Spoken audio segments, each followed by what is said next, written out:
Our lesson today continues on the theme of communications. This one, let your actions speak for themselves. When college students decided in the early 80s, late 70s, to oppose the South African apartheid policies, and thus targeted all organizations, businesses, and government groups, entities, which did business with them. They didn't ever use violence, as that would violate the first rules of communication. Know your audience. It increases the interest of the audience and thereby their intention and investment in your message. By doing things to attract them to you.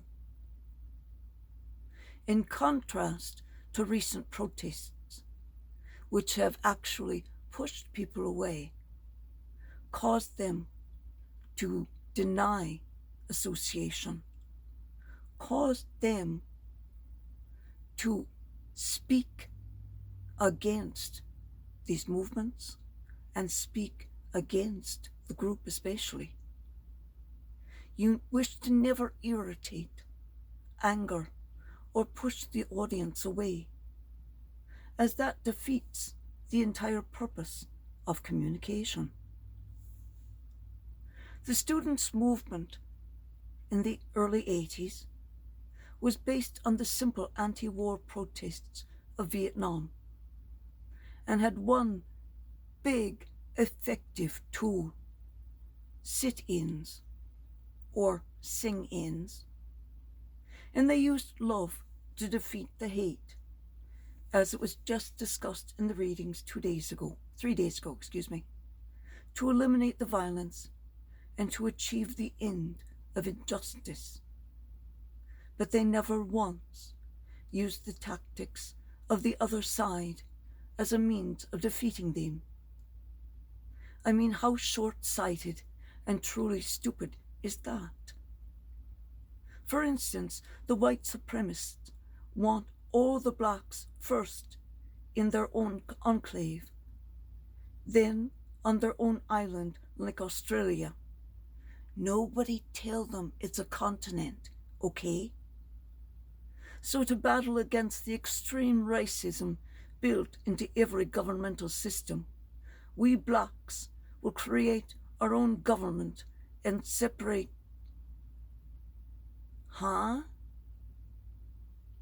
And they have caused the Nazis, the renewed Ku Klux Klan, and every white supremacist group to dance wildly in the streets, because they have just given them everything they have fought for in the course of the last 100 years. And these white supremacists didn't have to do anything but wave. The students had organized events, often with a comedic portrayal of the political events to draw in more people. Then they'd move en masse to sit in the outer office of the president of the university. The university's portfolio included foreign investments in South Africa. They sat in bank lobbies. They had cash and investments in South Africa, and entire offices of investment organizations. This was 1980 to 85, the start of the IRA, and many of the IRAs had investments in South Africa. The police stood and listened, and often joined in the protest as supporting organizations. Same with State Patrol. Same every organization sent to guard us. What we did is we made meals for them. So the group going off duty would have a hot meal, and the group coming on duty would have a hot meal too. We used our love to teach. We used love to communicate, to educate. We did not use hate. Some of the days sitting up there were boring as hell. But the president of the university also made sure that we studied. It was not a battle between us and him. We were there for a purpose. And that purpose was to show our displeasure with the activities of the university as an institution requiring investment so that it could continue to serve. The university saw that this was our goal, and we would never violate our rules. The worst article written about us was when an unaffiliated group held an unauthorized sit-in and left a horrible mess. I mean, they had feces on the floor and rubbed on the walls of the president's office. This is our university. You don't debase and dirty our university. No. Some from our group inside our college went over and apologized, fixed everything. We cleaned the entire office suite, bathroom and suite, inner and outer office, and 2 conference rooms. And then we went back each day for a week to do the same, to show what happened to you. This isn't our group's values, but we make reparations because they acted under our name, under our banner. That is our values. And we cleaned those offices better than they had been cleaned in decades. We oiled the wood siding.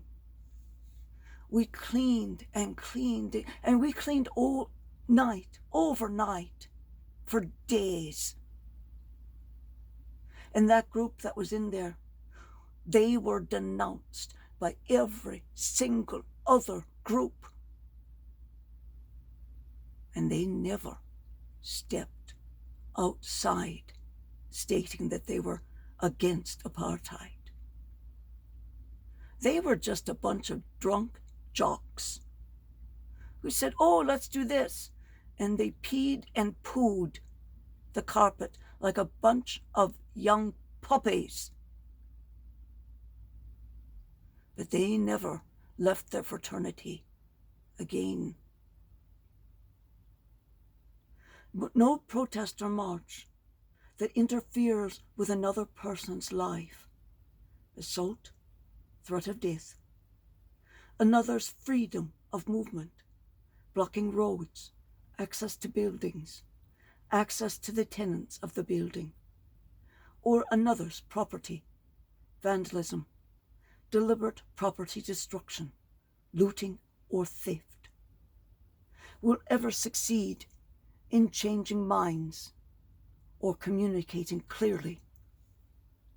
That isn't communicating, it is coercive, and it has failed in every city at every use. Why not use the proven methods of civil rights era, the Vietnam War, and the protests of our lifetime that included the world, South Africa? Black Lives Matter et al., as noted above, the dumbest bunch of any race that ever created an adjunct to the groups they claim to battle, doing all the work for the KKK and the white supremacists and the groups which are antithetical to you. What a bunch of total assets you are.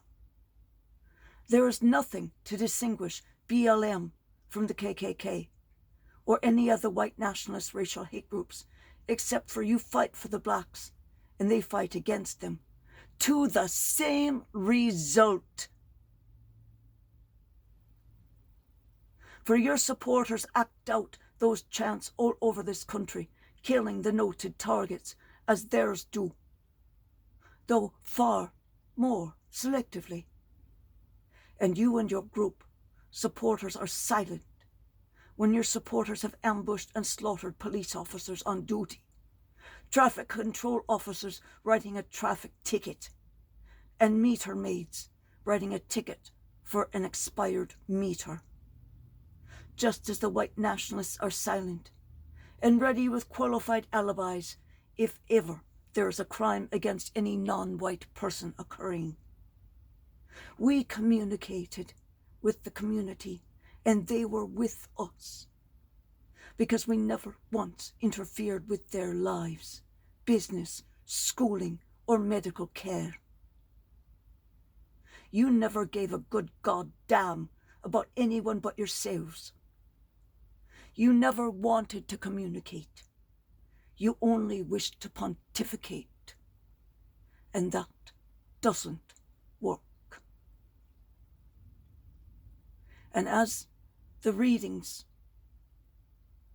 from the Holy Bible said the other day, use love to defeat hate.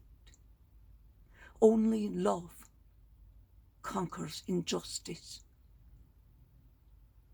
And if you work to use love and to communicate fully, people will hear your message. But with a name like Black Lives Matter, you have to live up to your name, and so far you have yet to do that. You support male black criminals, but when they kill their female partners, so far in the year 2022, across the United States,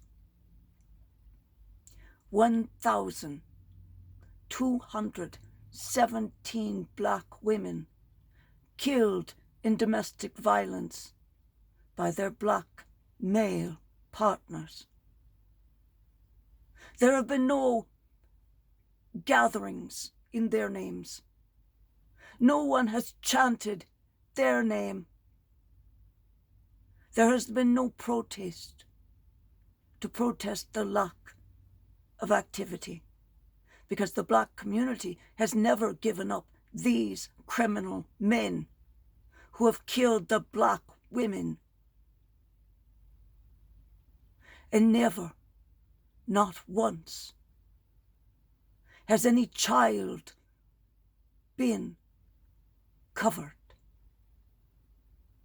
Whether male or female, children caught in the crossfire, children killed while they slept, the bullet coming through the wall of their home. Not a single one have you at Black Lives Matter in any city protested the death of that child, because you know the shooter is black. But that child matters a damn sight more than the murderer that you protect. You chose the name of your group. Live by it. Have the protests, have the gatherings for the women and the children you kill. Live up to your name and quit working with the white supremacists, you fools.